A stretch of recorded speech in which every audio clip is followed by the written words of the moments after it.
Thank you for joining us for this edition of David's Question of the Week, presented by NM Fiber Network.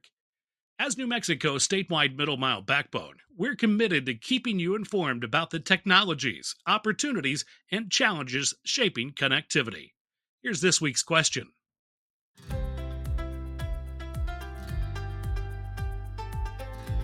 The challenge of rural broadband is fairly simple if you look at it.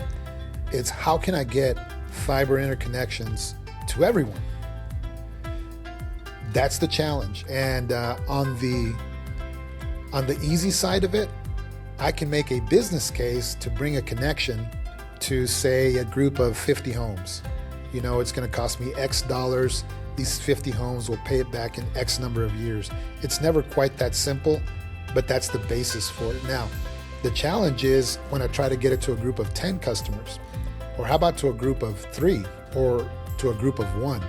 And how about if that one customer was 17 miles away?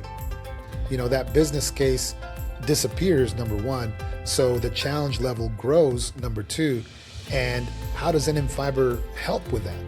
Well, that being the initial challenge, being able to connect those folks, the next one after that is being able to provide redundancies, be able to provide the different service that customer needs, whether it's remote medical type services like Teladoc, like we just talked about on the previous question, where a senior citizen might need to go make an appointment to a specialist, and because of the condition that they're in physically, they might be unable to make a 3-hour drive, for example, if that's how far away they are from their closest bigger hub city. They'll rely on things like Teladoc and remote medicine to be able to help them get the services that they need for their well-being, for their health. So NM Fiber Network creates these redundancies through our interconnect points that we talked about a couple of shows ago as well, and are able to connect this customer reliably, whether there's an issue or not out in the bigger side of the network, reliably to their main hospital, to their specialists. So we make a difference in that regard for our communities, and that challenge then, you know, is helped because of NM Fiber Network. The truth of the matter is that there's a lot of pushback from folks that say, why are we spending so much money to get to these folks out there in the middle of nowhere? And the direct answer to that is Starlink can provide service to these customers in the middle of nowhere, and it can do so cheaper. And that's actually what the state of New Mexico, the Office of Broadband, has done in their award with BEAD funding.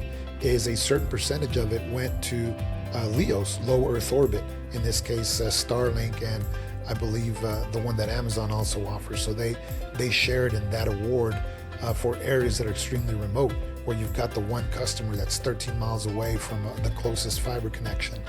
On the other side of that coin, you've got wireless internet service providers that kind of filled in the gaps a little bit, and then you've got some fiber that continues to be the gold standard, if you will, the platinum standard in this case, of connectivity to rural America. But the business case will only allow us to get so far with these grant dollars.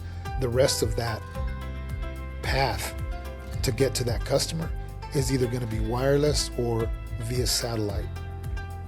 Connection fuels opportunity, and at NM Fiber Network, we're building the backbone that makes that possible. Thanks for joining us for David's Question of the Week. Till next time, stay connected, stay curious, and for more information, go now to nmfibernetwork.com.